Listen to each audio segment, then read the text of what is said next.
Hi, I'm Mark Rogers with the Data Center Engineer, and today we'll be discussing AI server power testing from infrastructure to data center to rack. I'm joined today by Mike Nolan of PPST Solutions. Thank you for joining us today, Mike. Glad to be here, Mark. Thank you. For those that aren't familiar, can you quickly tell us a bit about PPST?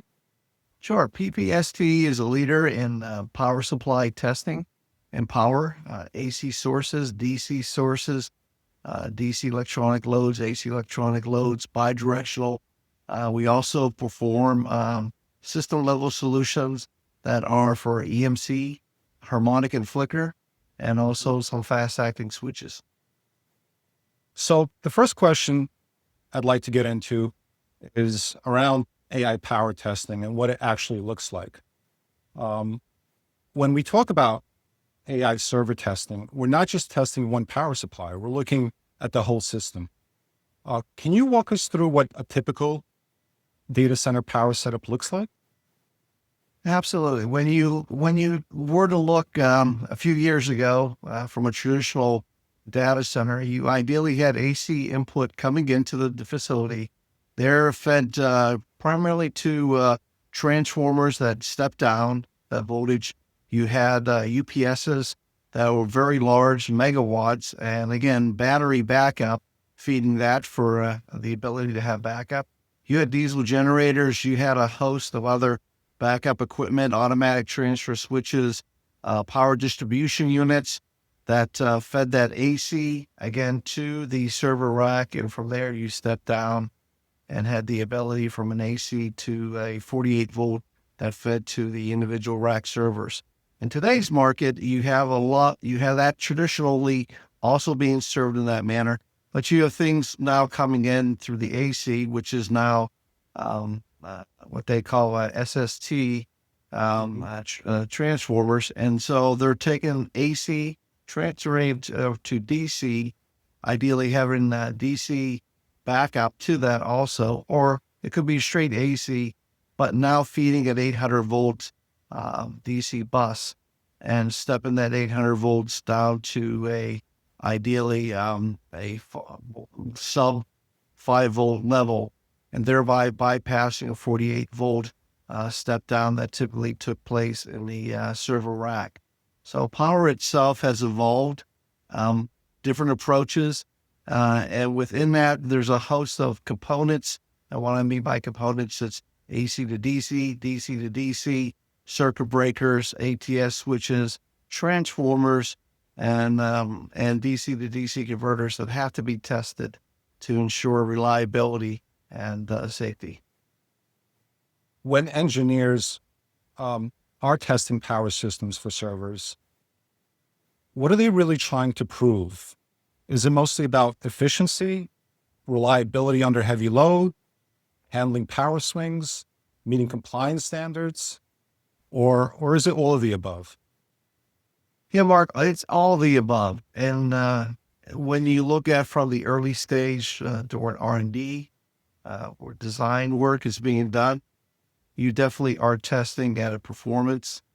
As you get further into that engineering design process and even an evaluation, you're ideally testing your specs and your safety to ensure that you're capable of meeting, producing a product that would fit into the market space and be very usable. Reliability is key. So again, your evaluation team would definitely spend the time to ensure that from a longevity point of view, these products are going to be capable of being put into the AI facility and operating for many, many, many years.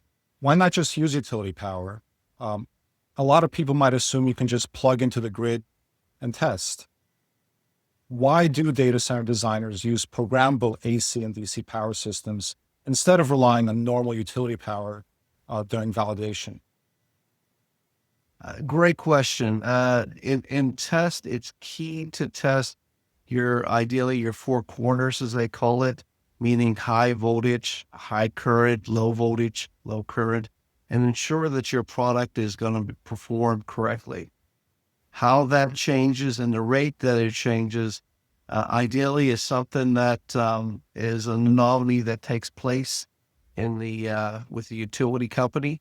And so to have repeatability and tests to ensure you understand where your product and how your product performs under those conditions needs to be done in a very precise and accurate manner. By using programmable test instrumentation, you're able to set those conditions very accurately before the repeatability wise will ensure that you're able to test and create fault conditions and ensure that when the fault conditions do occur, what occurs, what happens, and be able to ideally ensure that your products can handle those fault conditions without having a catastrophe or a failure that's irrecoverable. You want to ensure that you will test things that are able to survive. Ideally, someone runs a car into a telephone pole, and a telephone pole sends a surge of the ability for your input, the utility company, to their AC facility power of your AI center doesn't have a voltage so high that it shorts out your input. So having fault clearing devices on there is very important to ensure the reliability and longevity of running your AI center for a long time. Speaking of servers, especially GPU clusters, we know that they can ramp power up and down very quickly. So how do you simulate those fast changing loads in the lab environment? And what kind of DC load capabilities are needed to realistically test that behavior?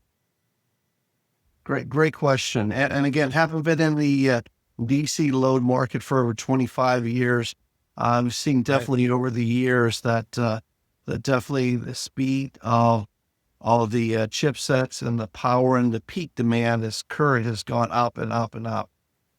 When you traditionally look at from a loading perspective, again, low voltage, high current on that side of the GPU. Again, that is coming and feeding also to the DC to DC converters that ideally have to respond to that. So you need an electronic load. There are switchers, which means a power load that could switch the energy. Ideally, those are working in maybe a millisecond or ideally a little less.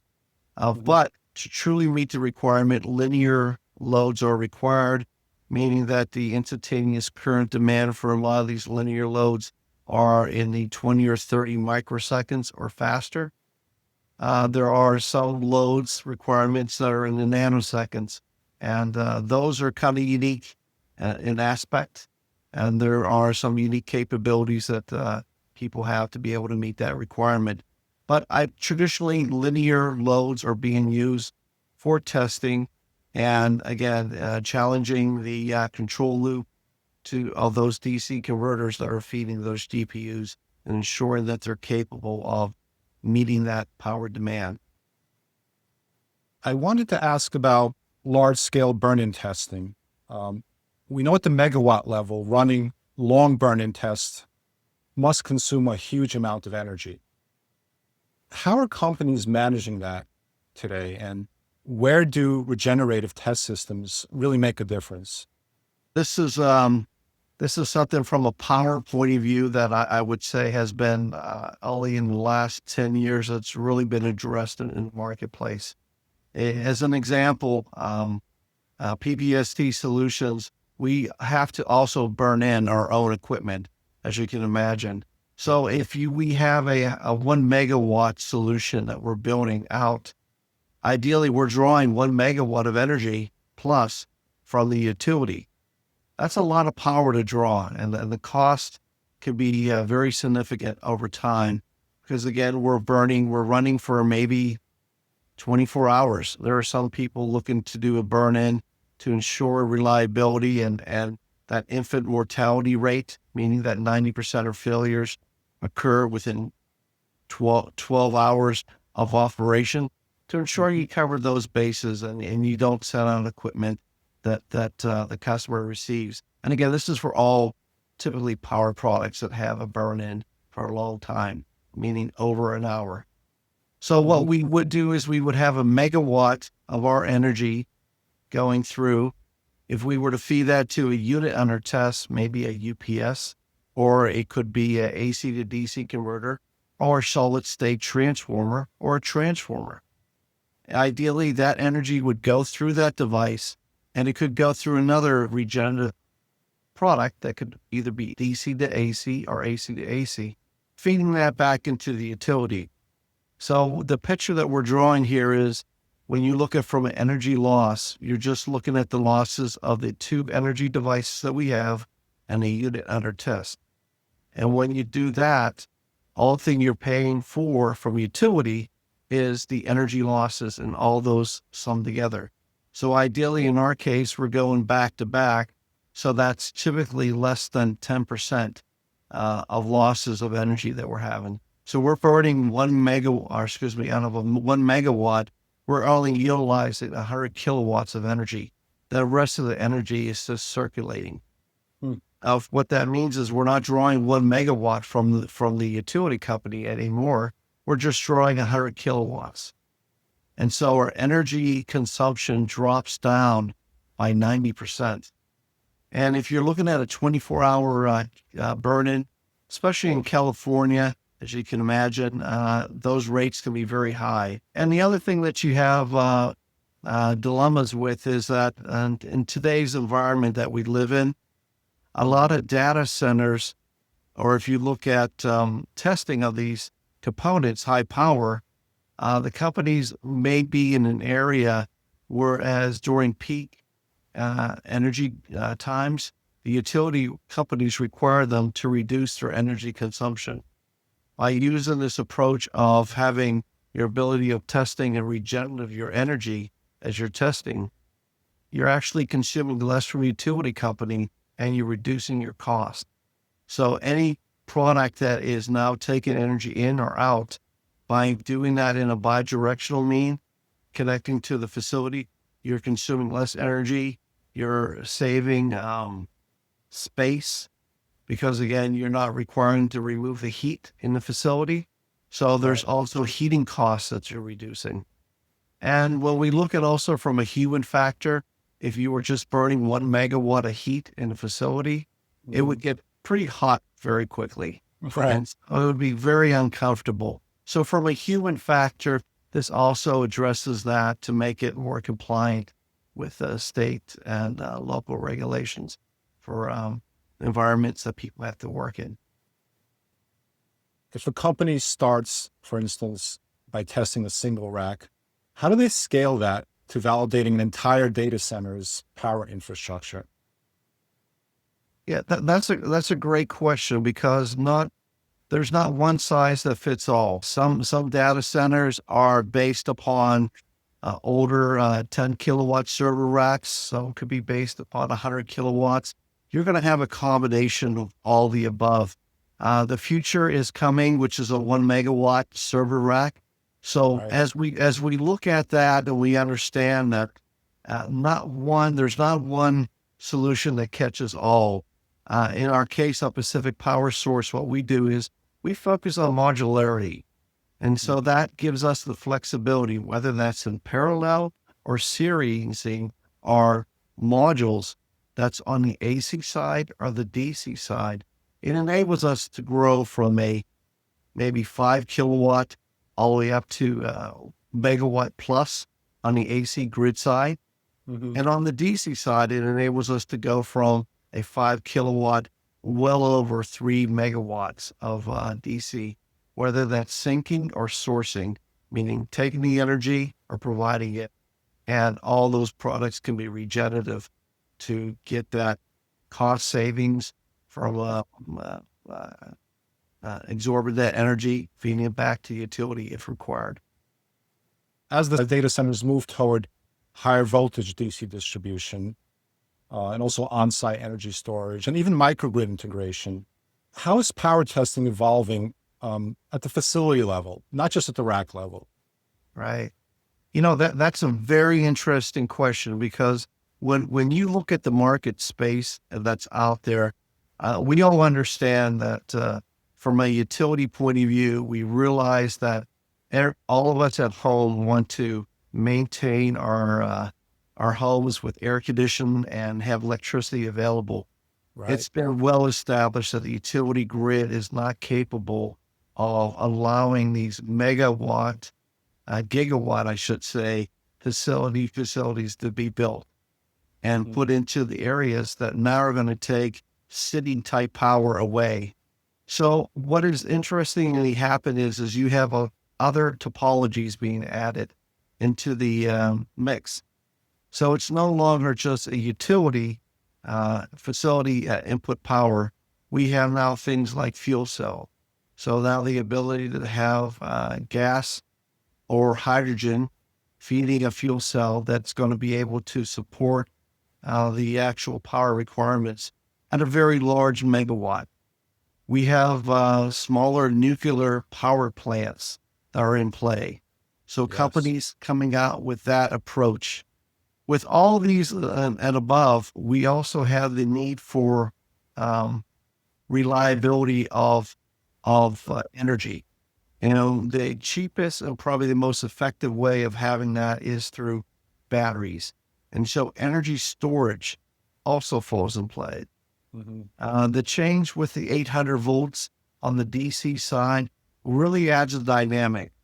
Whereas traditionally you had an AC coming in and feeding to a UPS or through a transformer to a UPS for the large power, and that UPS, which is an underripple power system, that's converting AC to DC and having that DC link connect to a battery bank, very large, megawatts worth, because ideally you want backup, and feeding that to a DC to AC output, and then feeding to a PDU. All that, you lose efficiency. So if you could take a stage and keep it 800 volts, let's say a solid state transformer, take the AC to DC, have it 800 volts, you now reduce that DC to AC stage in there, and that increases your efficiency. So now Hmm. your efficiency increases. So now you can add your 800 volts directly to a battery bank and have that as storage. You could also take that now and feed that because, again, Ohm's law says if you increase the voltage, you decrease the current.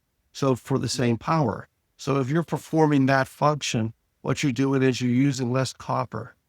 Well, Hmm. at the end, we can understand for a conduit running that through the miles plus of cabling that's required inside of a data center, there's energy savings on that front and cost savings up front.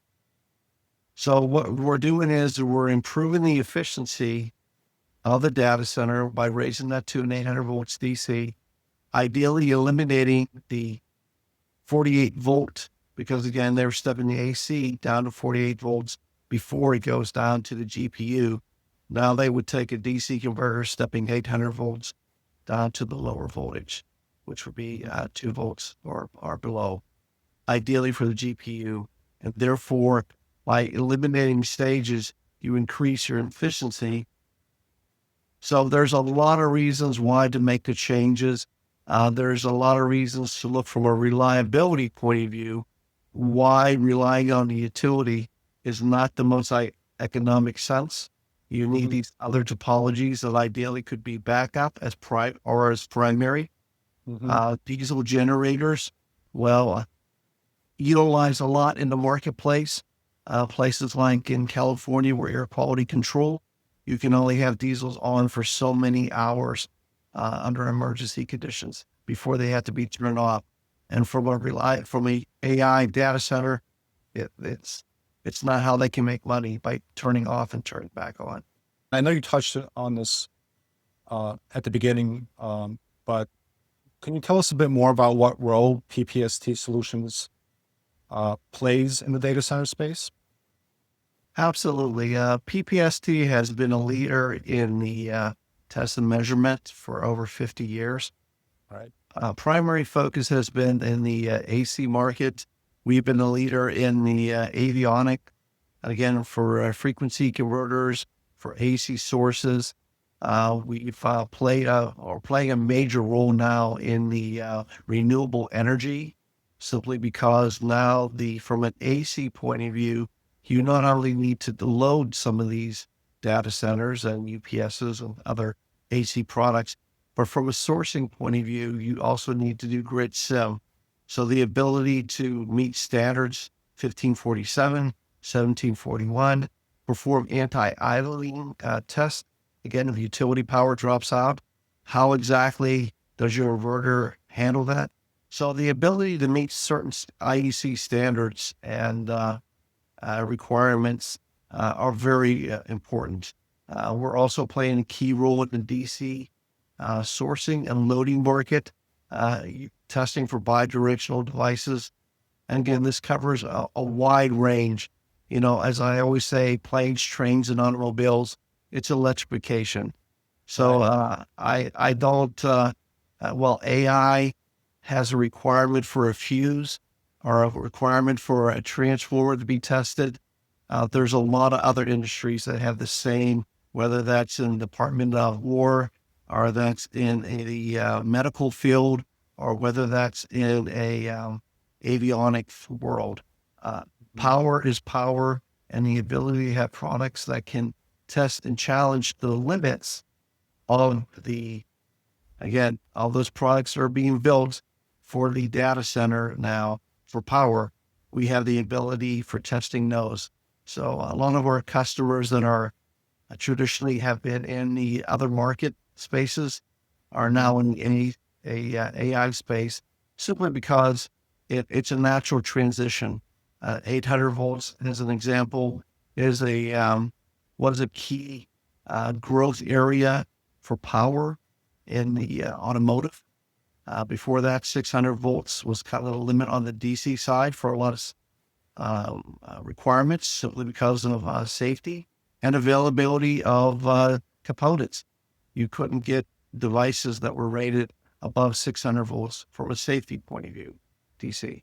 Now, because automotive went 10 years ago for 400 volts and moved it to 800 volts, the availability for the data centers now to use that topology and technology to integrate is available. And again, Pacific Power Source under PPST Solutions has the ability of having products to be able to test all those products. We're seeing that a lot with many folks who we're chatting with, in terms of a lot of learnings from the past 10 years and the mobility space moving over to the data center space. Absolutely. That's a key point, Mark. I mean, I would say it's a learning curve that it's great to see that a lot of familiar faces from the automotive electrification is now coming over to the AI powering world, and it's really fueling the growth of this need that needs to take place. Because again, we're not building any massive utility facilities to handle this power. So how these AI centers handle the power and what they use, it's very dynamic right now. And again, but that testing requirement and power, there's a lot of set standards and performance-wise that it needs to be done that Pacific Power and again Pacific we can edit this part. So just to say that. Yeah. So all the PPST Solutions has the capability of doing unique testing, whether that's voltage, current, as voltage sources, current sources, or DC electronic loads. We have a slew of those solutions in play to help out from the sub kilowatt to megawatt. Well, I appreciate your time today. Thank you so much for joining us and sharing your expertise with us. I appreciate it, Mark. Thank you for your time today.